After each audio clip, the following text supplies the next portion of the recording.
Na última semana, nós começamos falando sobre uma preocupação que líderes genuínos têm com as ovelhas do Senhor.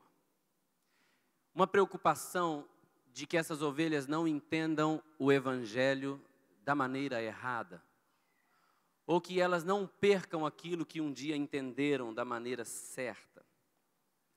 Uma preocupação de que as ovelhas não percam o entendimento real do Evangelho e não vivam o Evangelho como o Evangelho deve ser vivido. Todas as promessas de Jesus têm a ver com a maneira como nós vivemos o Evangelho e não como nós o conhecemos apenas.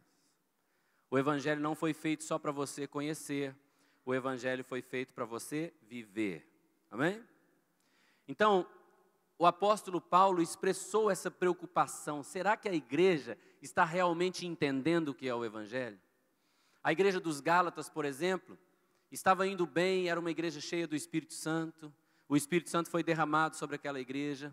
Mas, quando aquela igreja estava caminhando, apareceram outras pessoas dizendo que para eles serem salvos, eles deveriam guardar a lei de Moisés. E eles começaram a introduzir na igreja dos Gálatas algumas doutrinas que não eram verdadeiras. E o apóstolo Paulo disse assim aos Gálatas, capítulo 4, versículo 11. Olha o que o apóstolo Paulo disse: receio de vós tenha eu trabalhado em vão para convosco. O que o apóstolo Paulo está dizendo? Ele está dizendo, olha, eu trabalhei tanto, mas eu estou preocupado que o meu trabalho não deu o fruto esperado. O que isso significa? Que mesmo que um dia você tenha conhecido o Evangelho verdadeiro do Senhor, é possível ainda, assim, que você comece a viver outro Evangelho. Mesmo que um dia você tenha conhecido o Evangelho verdadeiro, da maneira verdadeira, é possível que você passe a viver outro Evangelho. Fala isso comigo, outro Evangelho. É muito importante você pegar essas palavras bíblicas, porque você deve saber que existe um outro Evangelho. Quantos já ouviram falar que Jesus disse para aquela mulher à beira do poço que o Pai procura os verdadeiros adoradores? Quantos já ouviram falar isso? Se o Pai procura os verdadeiros, é porque também existem os falsos. Você está me entendendo? Então o apóstolo Paulo disse que existe um outro evangelho, Gálatas capítulo 1, versículo 8, olha o que o apóstolo Paulo disse, Gálatas 1, 8. Mas ainda que nós, ou mesmo um anjo, vindo do céu, vos pregue evangelho que vá além do que vos temos pregado, seja anátema. Seja anátema é mais ou menos assim, seja rejeitado por maldição, seja amaldiçoado. O apóstolo Paulo está falando, mesmo que um anjo vier, e a ensinar um evangelho que não é o evangelho de Cristo, que isso seja amaldiçoado. Mas você tem que saber isso, fala comigo, existe um outro evangelho.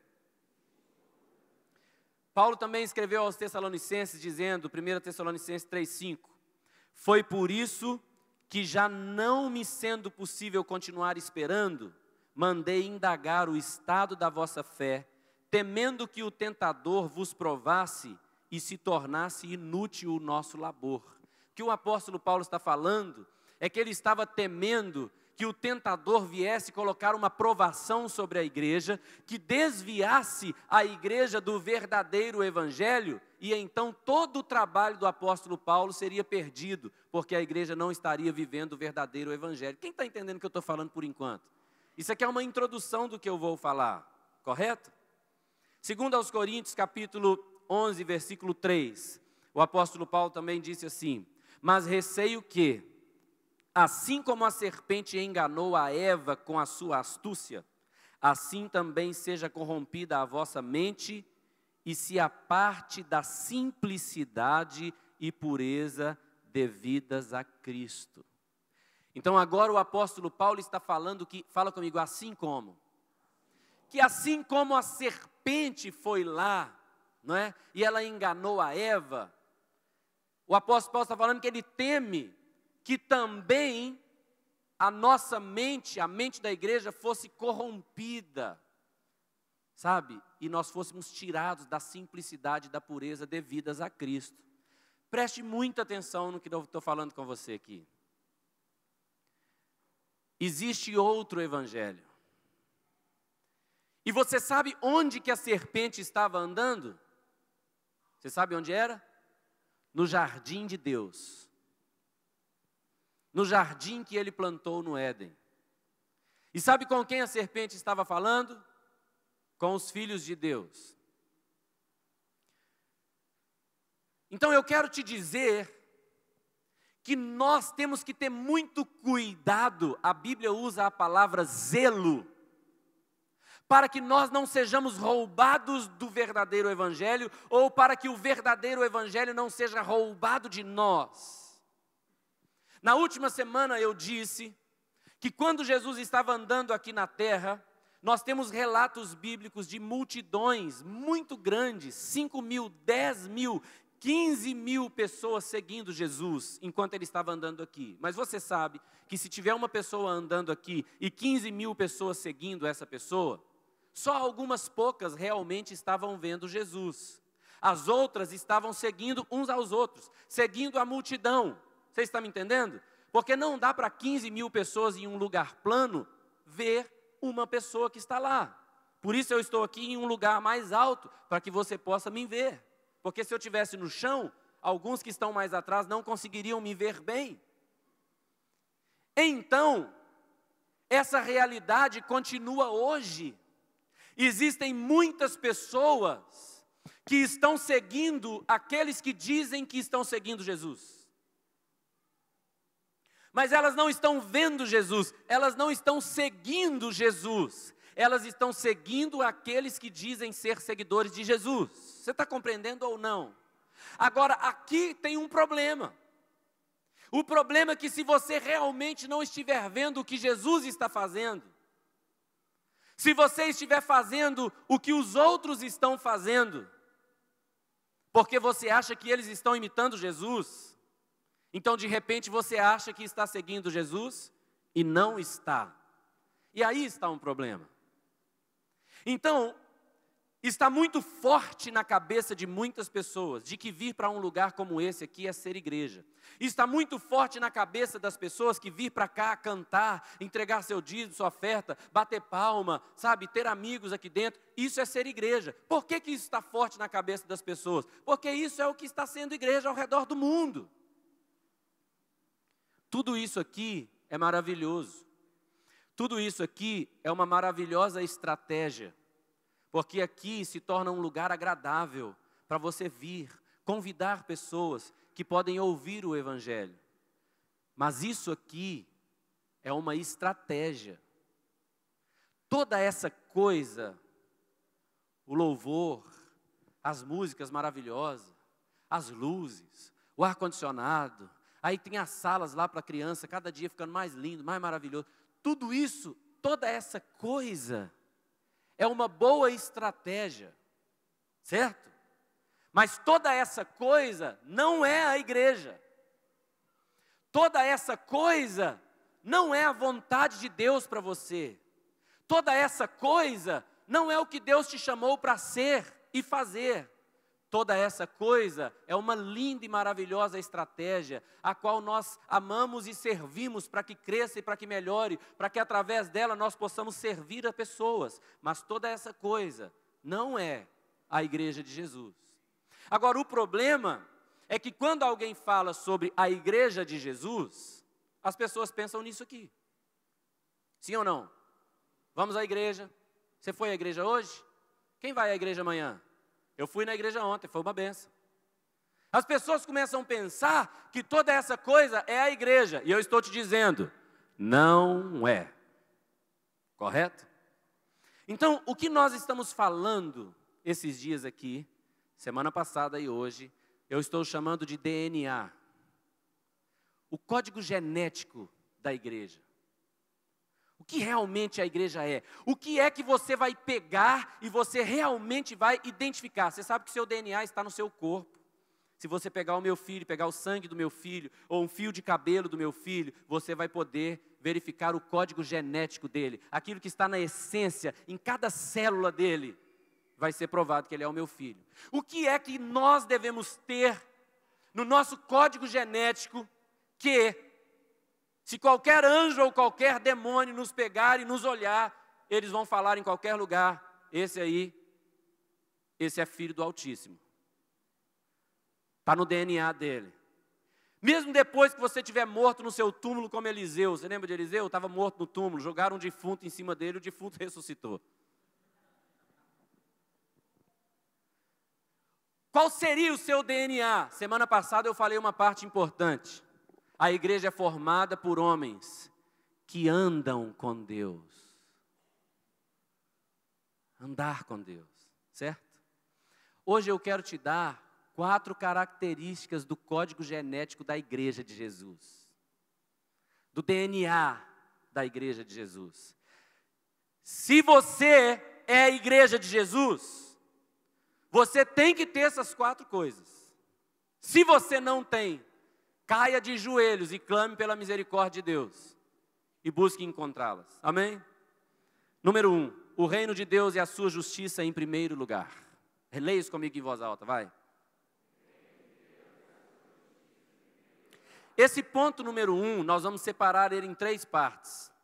Porque isso é muito, às vezes, bonito, muito poético. Buscai em primeiro lugar o reino de Deus e a sua justiça. Certo? Parece muito poético, mas as pessoas não entendem muitas vezes isso aqui de uma maneira muito prática. A palavra reino aqui, que é a palavra basileia, significa o governo de Deus. Deus governando sobre as nossas vidas. O reino de Deus nos coloca em uma posição de responsabilidade em 3 áreas. Ou seja, quando Deus governa sobre a nossa vida, tem 3 áreas sobre as quais nós somos responsáveis. Por que nós somos responsáveis? Porque o rei nos conferiu essa responsabilidade. Ele governando, no governo dele, no reino dele, nos conferiu essas responsabilidades em 3 áreas. Área número 1, relacionamento com Deus. Fala comigo assim, o meu relacionamento com Deus é minha responsabilidade. Irmãos, Deus deixou isso na sua mão. A Bíblia diz, achegai-vos a Deus e Ele se chegará a vós outros. O quanto você vai se relacionar com Deus é sua responsabilidade. Você pode ser o melhor amigo de Deus dessa igreja. Você pode ser o amigo mais íntimo de Deus nessa igreja, nessa cidade, ou nesse estado, ou nesse país. O quanto você vai se relacionar com Deus é sua responsabilidade. Hoje eu estava conversando com o meu pastor sobre vida de oração. E ele estava me contando um testemunho que durante o meu pastor, ele ora na igreja todos os dias de manhã, durante um período de 2 horas, por 50 anos ele tem feito isso, ininterruptamente. E ele estava dizendo que um dia, ele estava lá nessa oração da manhã, em um cantinho lá, perto da bateria, num cantinho lá. E ele disse que ele estava orando bem baixinho. E ele estava orando assim, Senhor, parece que a minha oração não está sendo ouvida. Parece que a minha oração não passa desse teto. E ele disse que bem longe, lá no outro cantinho da igreja, estava orando uma irmã, eu conheço essa irmã. E ele disse que essa irmã também estava orando baixinho, que era impossível um ouvir ao outro, tinha alguns irmãos orando, e ele estava falando bem baixinho, e ele falou comigo assim, Gils, porque é uma coisa até vergonhosa de dizer alto, né? Então eu estava falando bem baixinho mesmo. Deus tem misericórdia, parece que minha oração não estava sendo ouvida. Então essa irmã falou bem alto lá de trás, meu servo, suas orações estão sendo ouvidas sim, e eu vou te abençoar. Às vezes o relacionamento com Deus está passando por momentos onde nós temos que perseverar na oração. O último dos 4 pilares que nós chamamos da igreja primitiva é perseverar na oração. Perseverar é porque às vezes não vai ser fácil, às vezes vai ser difícil, às vezes vai ser cansativo, mas você tem que saber, no reino de Deus, o relacionamento com Deus é nossa responsabilidade. Nós conduzimos isso, é nossa responsabilidade. Amém? Número 2, a obra de Deus e nossa família. Fala comigo isso bem alto aí, a obra de Deus e nossa família. Por que essas coisas não estão em pontos separados? É porque não dá para separar. A obra de Deus e a nossa família andam junto. Você não pode fazer bem a obra de Deus e negligenciar a sua família. Você também não pode cuidar bem da sua família e negligenciar a obra de Deus. As duas coisas são pecado. Vou falar de novo. Você não pode fazer bem a obra de Deus e negligenciar a sua família. Você também não pode estar bem na sua família, cuidar bem da sua família e negligenciar a obra de Deus. As duas coisas são pecado. Essas duas coisas têm que andar muito, muito juntas. 1 Timóteo 5,8 é um texto muito interessante. Diz assim: ora, se alguém não tem cuidado dos seus, e especialmente dos da própria casa, tem negado a fé e é pior do que o descrente. Então aqui ele está falando que se uma pessoa está lá, dentro da igreja, está muito legal, professa a fé em Cristo Jesus, mas não cuida dos da sua casa, ele negou a fé e é pior do que o descrente. Então eu, como filho, preciso honrar os meus pais. Eu, como marido, preciso amar a minha esposa. Preciso cuidar dos meus filhos. Preciso ser um bom pai para eles. Você está entendendo o que eu estou falando? Sim? Agora, Lucas capítulo 14, versículo 26. Também diz assim: se alguém vem a mim e não aborrece a seu pai, e mãe, e mulher, e filhos, e irmãos, e irmãs, e ainda a sua própria vida, não pode ser meus discípulos.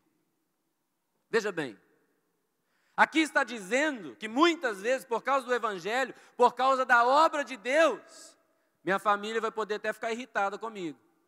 Você está entendendo?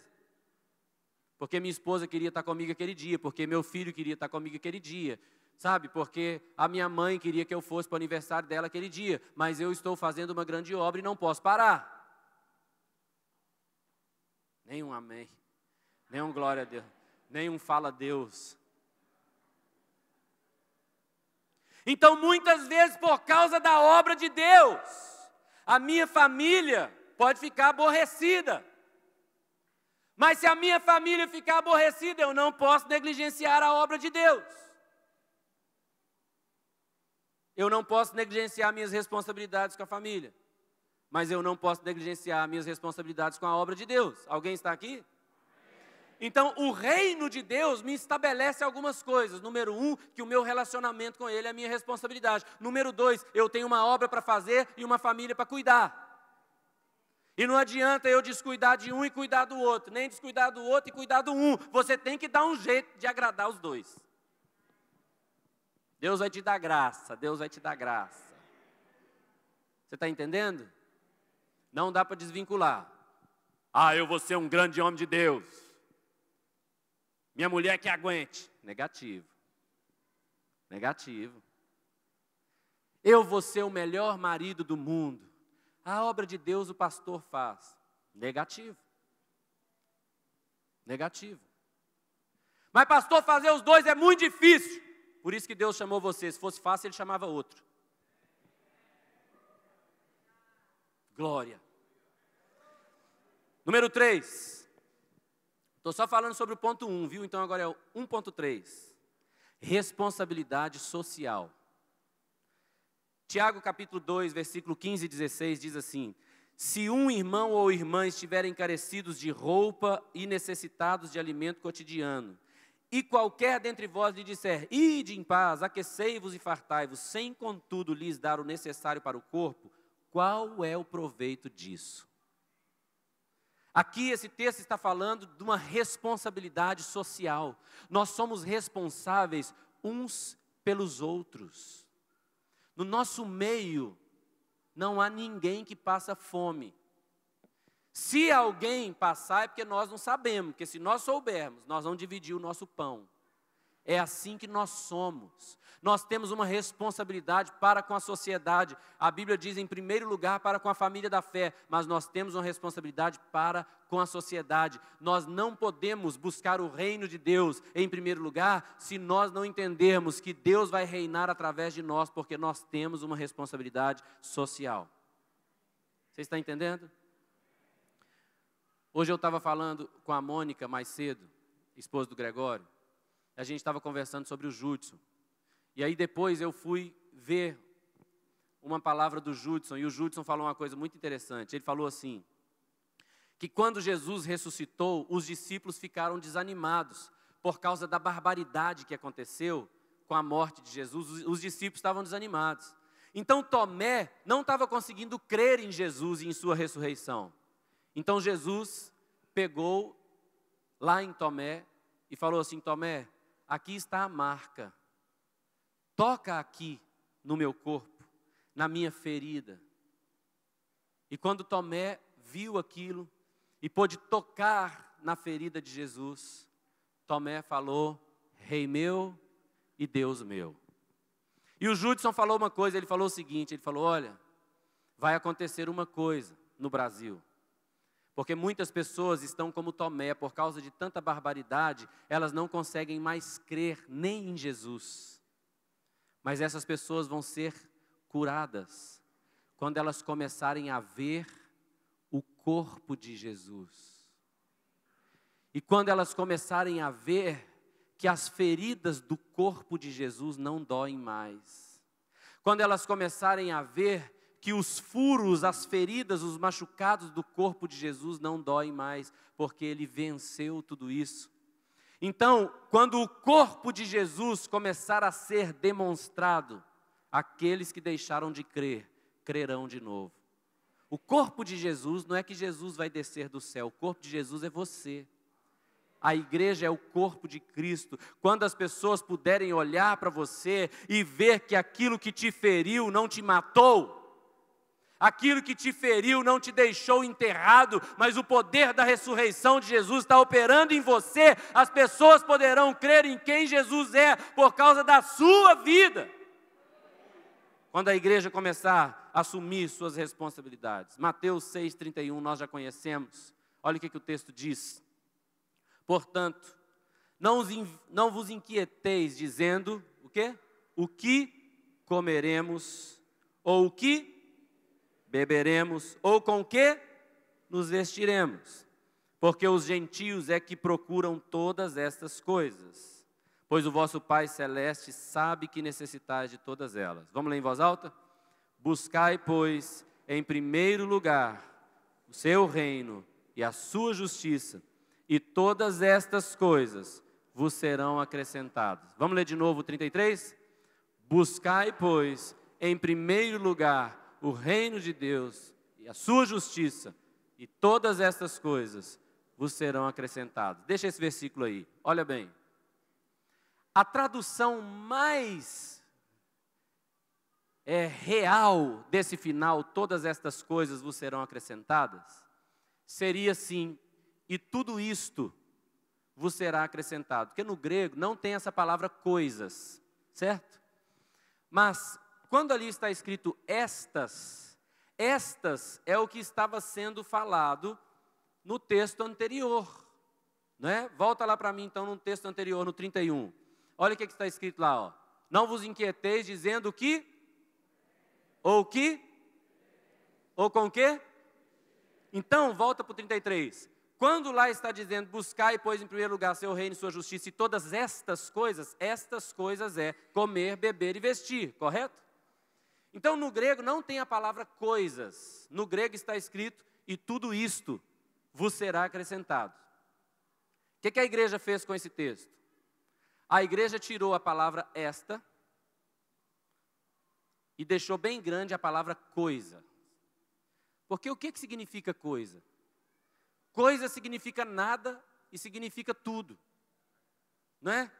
Então, isso aqui é uma coisa, isso aqui é outra coisa, isso aqui é outra coisa, certo? Então a igreja tirou a palavra estas e deixou bem grande a palavra coisas. De forma que esse texto tem sido lido assim: buscai, pois, em primeiro lugar o seu reino e a sua justiça, e todas as coisas, tem gente que ainda acrescenta a palavra demais, e todas as demais coisas. Aí as pessoas estão vendo uma Ferrari, um Lamborghini, um apartamento de luxo, uma mansão, as pessoas estão vendo essas coisas, mas não está escrito. É todas estas: comer, beber e vestir. Volta o 31 para mim. O que comeremos? Que ou com que? Volta o 33. Buscai, pois, em primeiro lugar o reino e a sua justiça, e todas estas coisas vos serão acrescentadas. Então eu disse que se você quer ter o DNA de Deus, eu ia te passar 4 pontos. O ponto número 1 é o reino de Deus e a sua justiça em primeiro lugar. Amém? Muito bem.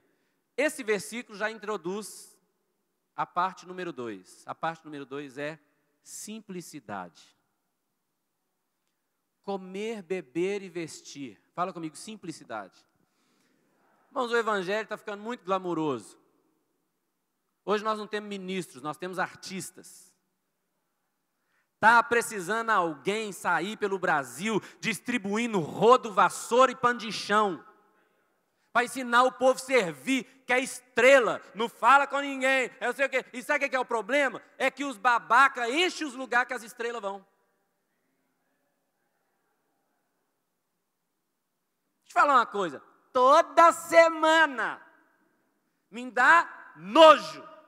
Toda semana me liga alguém, contato de uma estrela, sabe? Fulano de tal vai estar aí em Fortaleza, você quer receber ele aí na casa do pai?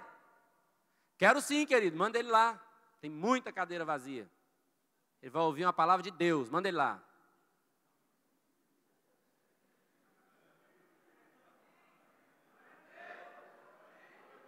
As pessoas perderam a simplicidade do evangelho. Está entendendo o que eu estou falando? Eu falei que esses dias o pastor Cirilo mandou um WhatsApp para mim domingo passado, falando assim, meu querido, eu vou estar aí em Fortaleza, eu vou olhar minhas passagens, estou te mandando essa mensagem, se tiver livre, que eu acho que vai estar, eu quero ir para o culto com vocês, para servir vocês lá. Lembra do dia que o pastor Cirilo esteve aqui? Ministrou aqui na Conferência de Louvor e Adoração, né? Acordei domingo de manhã, tinha um WhatsApp, porque nós não fizemos programação aqui de manhã, foi só de tarde e de noite. Tinha um WhatsApp do pastor Cirilo, falou assim, não aguentei não, fui para o culto. Você pode me pegar? Estou lá na Igreja da Paz. Estava lá na Igreja da Paz, no culto, ó, adorando a Deus. Oh, Deus glorioso. Nós precisamos de mais servos e menos estrelas.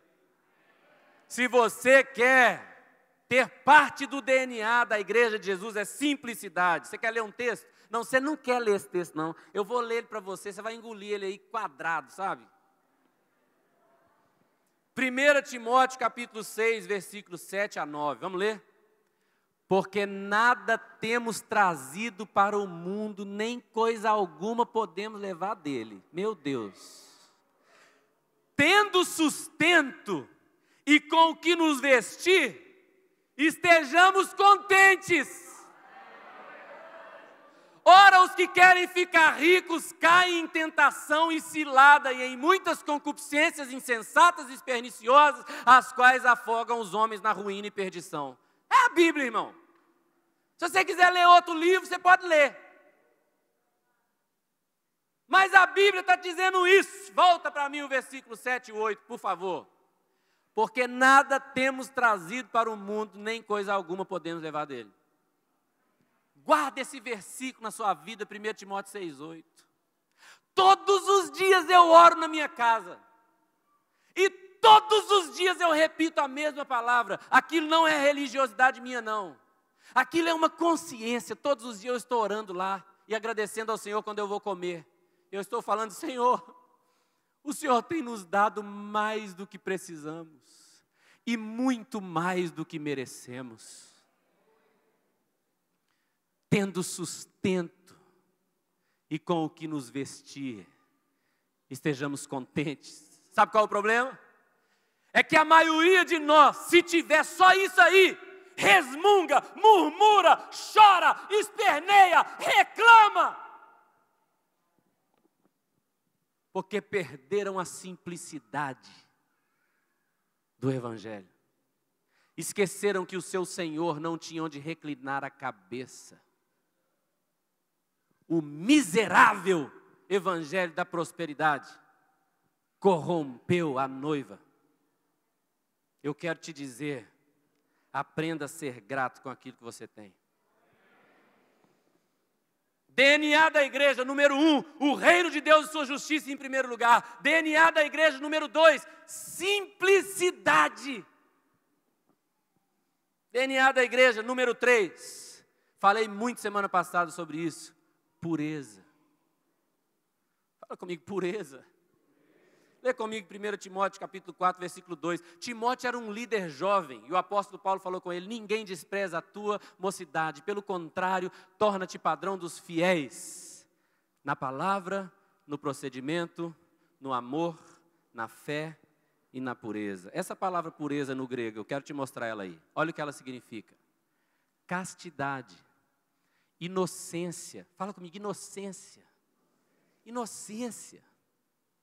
Pureza de vida. As pessoas estão sendo corrompidas por maldade, através de televisão, através de internet, através de amizades. As pessoas estão perdendo sua pureza.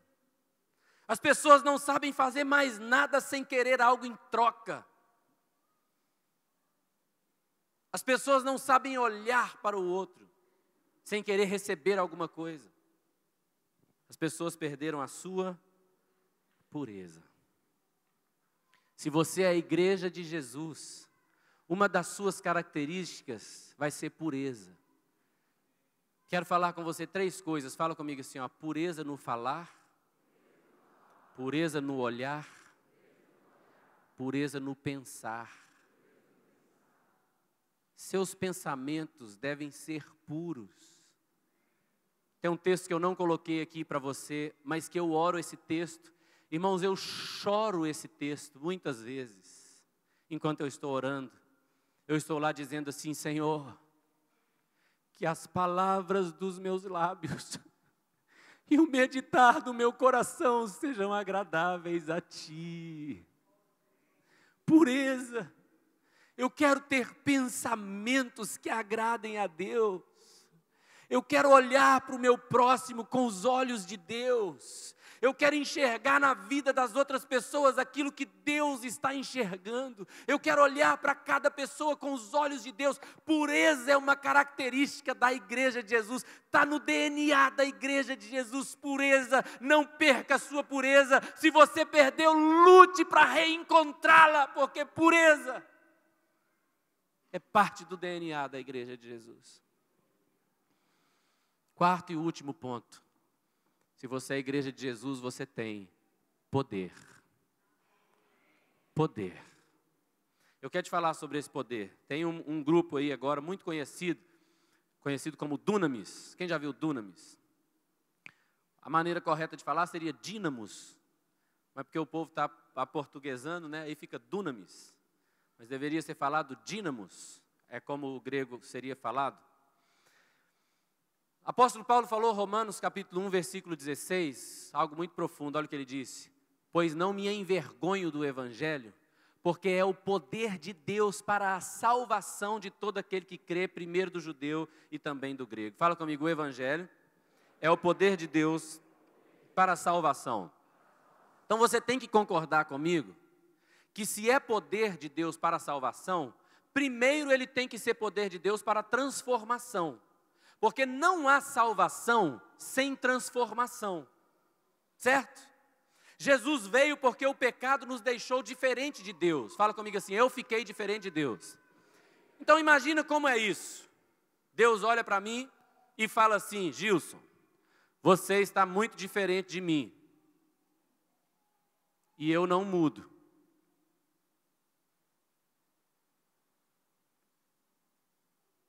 Então, o que isso te diz?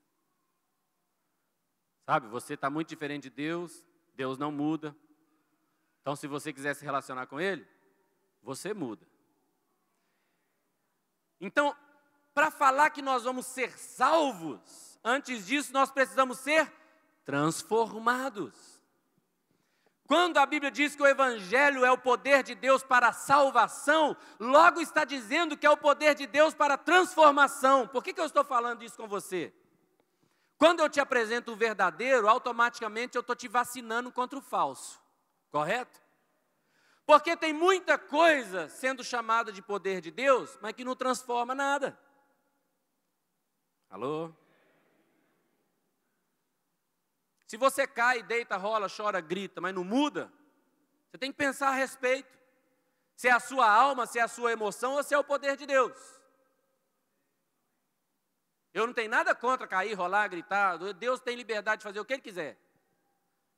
Mas se você deita, rola, cai, chora, grita, pula e não muda, você tem que pensar se é a sua alma que está caindo, rolando, chorando, pulando, ou se é o poder de Deus, porque o poder de Deus para a salvação é logo um poder de Deus para a transformação.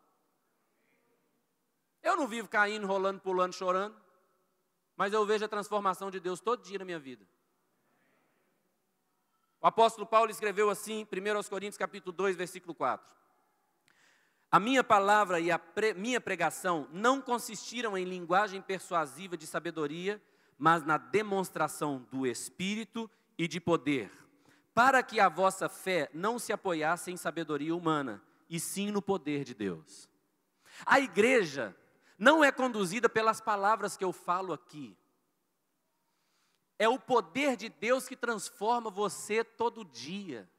No seu dia a dia, na sua casa, enquanto você anda com Deus. Irmãos, não é nem 1, nem 2, nem 3, nem 10, nem 50 testemunhos, é muito mais que eu já ouvi. De pessoas que me procuraram e falaram assim, pastor, eu entrei num culto lá na casa do Pai e me deu uma vontade de largar o pecado. O que é isso? É o poder de Deus que transforma. É o poder de Deus para a salvação. Você está entendendo o que eu estou dizendo? Agora, olha o que o apóstolo Paulo escreveu também a Timóteo. É o último texto de hoje. Olha o que ele diz. 2 Timóteo 3, de 1 a 5. Vamos ler em voz alta, vamos lá? Sabe, porém, isto. Nos últimos dias sobrevirão tempos difíceis, pois os homens serão egoístas, avarentos, jactanciosos, arrogantes, blasfemadores, desobedientes aos pais, ingratos, desafeiçoados, implacáveis, caluniadores, sem domínio de si, cruéis, inimigos do bem, traidores, atrevidos, enfatuados, mais amigos dos prazeres que amigo de Deus, tendo forma de piedade, negando-lhe, entretanto, o poder. Fala bem alto. Foge também destes. Destes quem? Destes que pegaram a forma da piedade. Mas o dunamis, ou o dínamos, o poder, não transformou a vida deles. Eles têm o formato. Paz do Senhor, querido. Graça e paz. Paz de Cristo. Deus te abençoe. Aleluia. A pessoa aprende uma linguagem. A pessoa aprende uma forma. A pessoa aprende a vestir uma roupa. A pessoa aprende a carregar uma Bíblia. A pessoa chega na igreja, todo mundo levantando a mão, ela levanta a mão também. Ela tem todo um formato. Ela tem toda uma forma. Mas o poder não transformou quem ela é. A Bíblia está falando o quê? Se mistura com eles, a Bíblia está falando foge. Foge, corre longe. Por que eu acredito que é foge? Para você não se acostumar com isso. Gente que vai para dentro da igreja, mas o coração é cheio de maldade. Cheio de pensamento ruim a respeito do outro, cheio de mágoa, cheio de ressentimento. Sabe aquelas pessoas, quando você fica perto dela, dá até uma coceira na perna, sua perna fica meio mole, seu estômago dá uma coisa, sabe aquela coisa ruim no estômago? Você fala o nome daquela pessoa, parece que você fala assim, a pessoa, mas você fala assim, mas é crente. Pois é. O diabo também é crente, diz a Bíblia, né? Você tem que tomar cuidado. Eu quero concluir essa palavra de hoje. Eu vou te lembrar os 4 pontos sobre o DNA da igreja. Eu vou colocar 5, acrescentando o do sábado passado, tá bom? Faz parte do código genético da igreja. Número 1, andar com Deus. Faz parte do código genético da verdadeira igreja. O reino de Deus e sua justiça em primeiro lugar. Faz parte do código genético da igreja. Isso está lá, meu amado. Nós não podemos perder. Se você não tem isso aí, você precisa buscar. Número 3, que no caso de hoje é o número 2, faz parte do código genético da igreja. A simplicidade. Não perca isso. Não perca isso. Faz parte do código genético da verdadeira igreja de Jesus, a pureza. Faz parte do código genético da igreja de Jesus, o poder.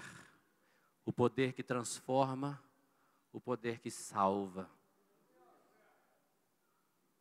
Se você não tem andado com Deus, se você não tem o reino de Deus e a sua justiça em primeiro lugar, se você não tem simplicidade, se você não tem pureza, se você não tem esse poder atuando na sua vida, hoje é um dia que você deve cair de joelho e falar: Deus tem misericórdia de mim. Eu quero ser a tua verdadeira igreja. Porque a verdadeira igreja de Jesus não é formada por um monte de gente não transformada que senta numa cadeira para ouvir um cara falar. A verdadeira igreja de Jesus é o corpo de Cristo andando sobre a terra.